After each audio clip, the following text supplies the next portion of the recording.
Hey guys welcome back to my channel one ఇంటి విశేషాలు. Before marriage నాకు ఒక బ్యాంక్ అకౌంట్ ఉండేదండి. ఆఫ్టర్ మ్యారేజ్ కూడా నేను అదే అకౌంట్ని యూజ్ చేసేదాన్ని. ఆఫ్టర్ మ్యారేజ్ ఏమైందంటే కొన్నాళ్ళ తర్వాత నా అకౌంట్ నుంచి అయితే మనీ అయితే తీసేశాను. మినిమం బ్యాలెన్స్ ఒక 1000 రూపాయలు అయితే అలా ఉంచేసానండి. మొబైల్ ఏం చేశానంటే చేంజ్ చేయడం వల్ల ఫోన్పే కూడా చేంజ్ చేయాల్సి వచ్చింది. ఫోన్పే చేంజ్ చేసిన తర్వాత దాని పాస్వర్డ్ మర్చిపోయాను, నాకు గుర్తులేదండి. అలా ఒక 5-6 నెలలు అయితే గడిచిపోయాయి. సరే 5-6 నెలలు గడిచిపోయినాయి, చాలా నెలలు అయిపోయింది నేను ఫోన్పే యూజ్ చేసి. ట్రాన్సాక్షన్స్ కూడా జరగట్లేదు.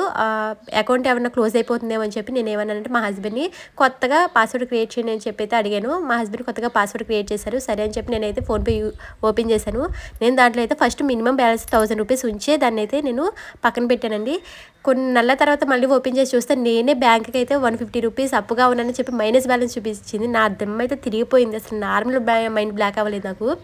ఇదేంటబ్బా ఇలా జరిగింది, నేను మినిమం బ్యాలెన్స్ ఉంచే కదా ఇలా చేశాను, అదేంటి మనీ అలా కట్ అయిపోయినాయి అని చెప్పి అయితే నాకు ఒక 5 మినిట్స్ అయితే ఫ్యూజులు అసలు ఏమైపోయినా అర్థం కావట్లేదు. దానికి ఛార్జ్ చేసాం, దీనికి ఛార్జ్ చేసాం, ఆ బిల్ వేసాం, ఈ బిల్ వేసాం, మెసేజెస్కి అని చెప్పి, క్రెడిట్ కార్డ్ అని చెప్పి, ఏటీఎంకి అని చెప్పి అన్ని రకాలకైతే బ్యాంకులు మన దగ్గర నుంచి దోచుకుంటూనే ఉన్నాయండి.